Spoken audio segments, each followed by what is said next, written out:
எல்லோருக்கும் வணக்கம். இன்றைக்கி நாங்கள் ஒரு புது ரெசிபி ஒன்று பார்ப்போம். அரைச்ச கஞ்சி எப்படி செய்கிறதுண்டு, புளி கஞ்சி அப்படியெல்லாம் காய்ச்சுறவை. இன்றைக்கி நாங்கள் அரைச்ச கஞ்சி காய்ச்ச போகிறோம். எப்படி காய்ச்சுறதுன்னு பார்ப்போம். ஓகே, நான் இப்போ இந்த கப்பால் ஒரு கப் புத்தரிசி எடுத்துக்கிட்டேன். இப்போ இதில் 1.5 லிட்டர் தண்ணி வச்சேன். நான் இது சுட்டு கொண்டு இருக்குது. அதுக்குள்ளே இந்த அரிசி ஆவியாக போடுவேன். முதல்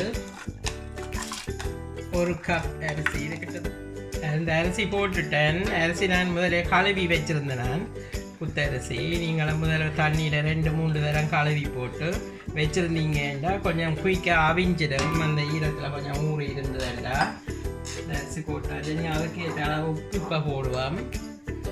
உப்பு ஒரு டீஸ்பூன் உப்பு போடுறேன். இப்போ போட்டுட்டு கொஞ்சம் முடியாட்டும். அதே பிறகு அரைக்கிற இதுகளையும் எடுத்து எல்லாத்தையும் அரைக்கிறதையும் பார்ப்போம். இப்படி அரைக்கிறதுண்டு.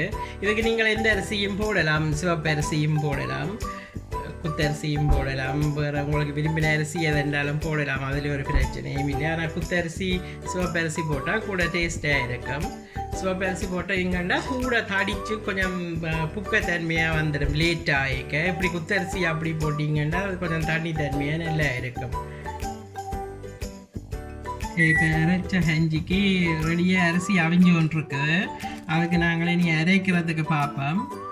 இதில் 3.5 மேசக்கரண்டி டேபிள் ஸ்பூன் கொரியண்டர் பவுடர், மல்லி powder, 1.5 table spoon chilli powder, தனி மிளகாய்த்தூள், 1 மேசக்கரண்டி நச்சீரகம், அதையும் 1.25 மேசக்கரண்டி மிளகு அதையும் போடலாம். இதுக்குள்ள தேங்காய் 3 மேசக்கரண்டி திருவின தேங்காய். இது எல்லாத்தையும் போட்டு சின்ன பவுடர் ஆக்கிற கப்புக்கெல்லாம் முதல்ல இருக்க அரைப்பேன். கொஞ்சம் பவுடர் ஆக்கி கொஞ்சம் அரைச்சிட்டு போட்டால் அப்புறம் தண்ணி விட்டு அரைக்கிறதுக்கெல்லாம் குயிக்காக அரைப்படும் உங்களுக்கு.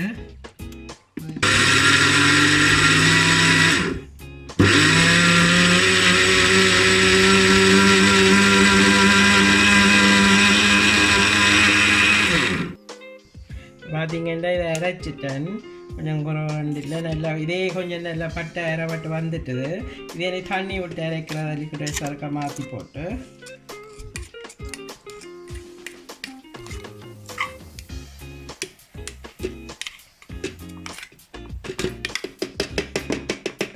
மாற்றியாச்சு. ஓகே, இதுக்குள்ளே அந்த அரைச்சது முதல் போட்டேன் நான். அதோட இதுக்குள்ளே ஒரு முழு உள்ளி பூடு முழுசாக உடைச்சி ஒரு 7-8 பல் வரும் அதை ஆட் பண்ணியிருக்கிறேன். அதோட 1.5 டீஸ்பூன் மஞ்சள் தூள் ஆட் பண்ணியிருக்குது. அதோட சின்ன வெங்காயத்தில் பாதி சின்ன வெங்காயம் பாதி வெங்காயம் இதுக்குள்ளே போட்டிருக்கு. உலகம் போட்டு தண்ணி விட்டு கொஞ்சம் கொஞ்சமாக அரைப்போம். நிறைய தண்ணி ஒரே அடியாக விடக்கூடாது. பார்த்து கொஞ்சம் கொஞ்சமாக தான் தண்ணி ஆட் பண்ணி அரைக்க வேணும். அங்கே அப்படி அரைக்கிறதுன்னு பார்ப்போம்.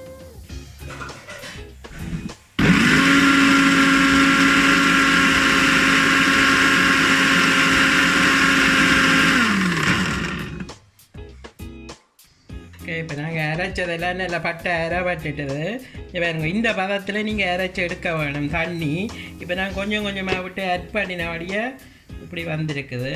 இப்படி திக்காக இந்த இதில் கொஞ்சம் மெல்லிய ஓம் போட்டர் விட்டு அரைச்சிங்கன்னா தான் தேங்காய் எல்லாம் நல்லா பட்டை அரைவடம். இந்த இதில் அரைப்பட்டுட்டுது.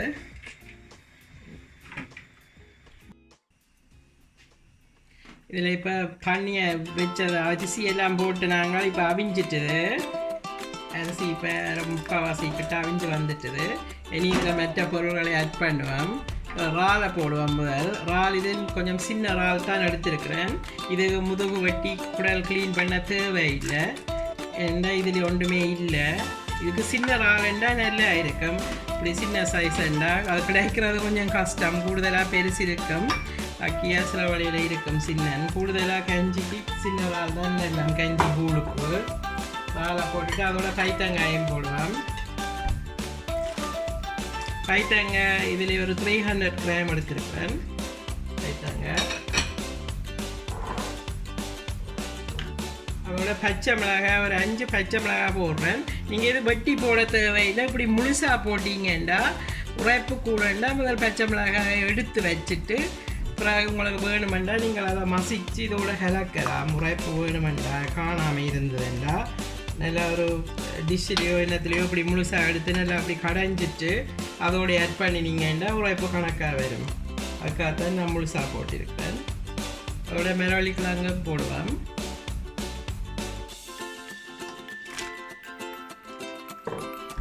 அவியாட்டும் கொஞ்சம் நேரம் கொதிச்சு ஒரு இது கொதிச்ச உடனே முருங்கையிலேயே போடுவோம். ஓகே, இப்போ இதை அவிஞ்சிட்டு கொண்டு பார்ப்பேன்.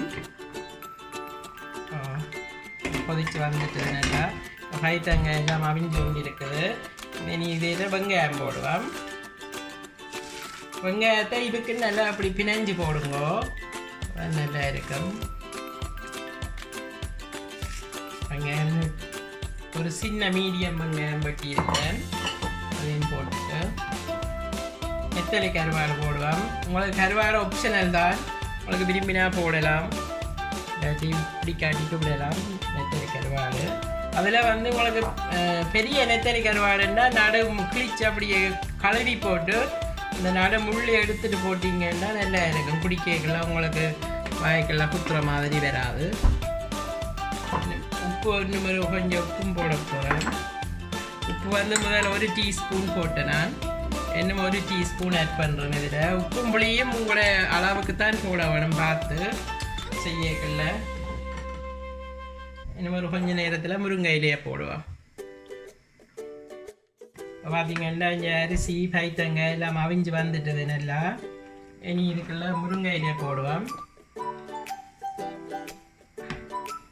முருங்காமிலையே அது உங்களுக்கு தேவையான அளவு எடுத்துக்கலாம். இந்த சீசனில் முருங்கை இலை இல்லாட்டிக்கு நீங்கள் பேக்கெட் ஸ்பினாச் எடுத்து நல்ல சொப்டாக நல்ல குருணியாக வெட்டிட்டும் போடலாம். நாங்கள் சில வேளையில் முருங்கை இலை இல்லாட்டி அப்படியும் போடுறோம். நாங்கள் வெட்டி நல்ல தூளாக வெட்டிட்டும் போடலாம். போட்டுட்டு நீ இந்த இறைச்சதை விடுவோம். இறைச்சது போல் வந்திருக்குது. இந்த அமௌண்ட்டுக்கு இந்த சட்டி ஃபுல்லாக காய்ச்சுறதுக்கு இந்த அமௌண்ட்டுக்கு இது அரைச்சி எடுத்தனா நீங்கள் உங்களுடைய அமௌண்ட்டுக்கு கூட்டி குறைக்கிறதுண்டா கூட்டி குறைக்கலாம், பிரச்சனை இல்லை. கொஞ்சமாக காய்ச்ச போகிறீங்கண்டா அந்த இது கழுவின இதையும் கரைச்சி விடுவோம்.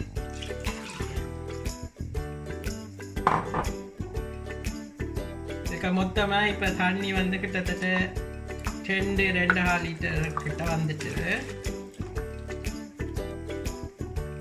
தண்ணி. இனி புளியை இப்போ போடக்கூடாது, எல்லாம் கொதித்து வந்தோடனே தான் புளி ஆட் பண்ண வேணும். ஏன்னா பைத்தங்காது சில வேளையில் கொஞ்சம் அவியாட்டி புளி போட்டால் அவியாது. இன்னும் ஒரு இதை கொதிக்க விட்டுட்டு தான் புளி ஆட் பண்ண போகிறேன். இப்போ இது கொதிச்சுட்டு நீ புளி விட போகிறேன். இதில் ஒரு 4 மேச கரண்டி எடுத்து வச்சுருக்கிறேன். இந்த அளவுக்கு பார்த்துட்டு காணாடி திருப்பி ஆட் பண்ண போகிறேன். நீங்களும் உங்களுடைய அளவுக்கு பார்த்துட்டு விடுங்கோ. பார்த்தீங்க இந்த பச்சை மிளகாய் எல்லாம் அவிஞ்சு இதில் வந்துட்டுது. இந்த இதுக்கு இந்த பதத்துக்கு நியமாக ஓகே இருக்கும். பார்த்துட்டு அப்படி இல்லாட்டி கொஞ்சம் தண்ணி ஆட் பண்ண வேணும். நல்லா கொதிச்சா தான் தெரியும். ஆனால் இந்த சராக்கு ஊற்றி போட்டு கன நேரம் கொதிச்சு அவியவும் விடக்கூடாது.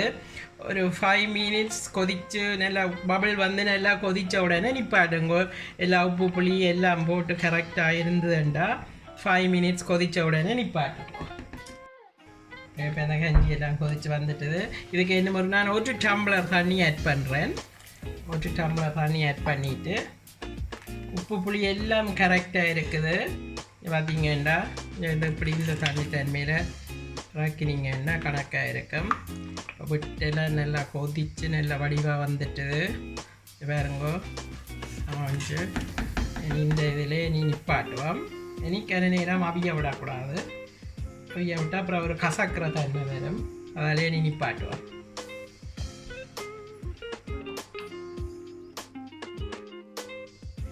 இப்போ இந்த கஞ்சியெல்லாம் காய்ச்சி நல்லா ரெடியாக வந்துட்டுது. இந்த நீங்களும் இப்படி செய்து குடிச்சு பாருங்கோ. தடிமன் காய்ச்சல் நேரம் உங்களுக்கு நல்லா ஹெல்ப் பண்ணும். இது நல்லா சூப்பராக இருக்கும். காய்ச்சல் தடிமன் இதுகளுக்கு காய்ச்சி குடிச்சிங்கன்னா இந்த இதில் வதக்கியோ எண்ணெய் ஆயில் ஒன்றும் இல்லை. அதனால் உங்களுக்கு அந்த நல்ல டேஸ்டியாக உடம்புக்கு நல்லா ஹெல்த்தியாக இருக்கும். நீங்களும் இப்படி செய்து குடிச்சு பாருங்க. நான் இப்போ கொஞ்சம் டேஸ்ட் பண்ணி பார்க்க போகிறேன்.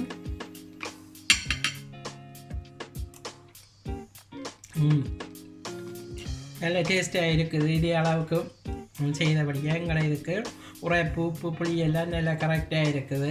இது எந்த ஃபேவரேட்டில் இதுவும் உண்டு.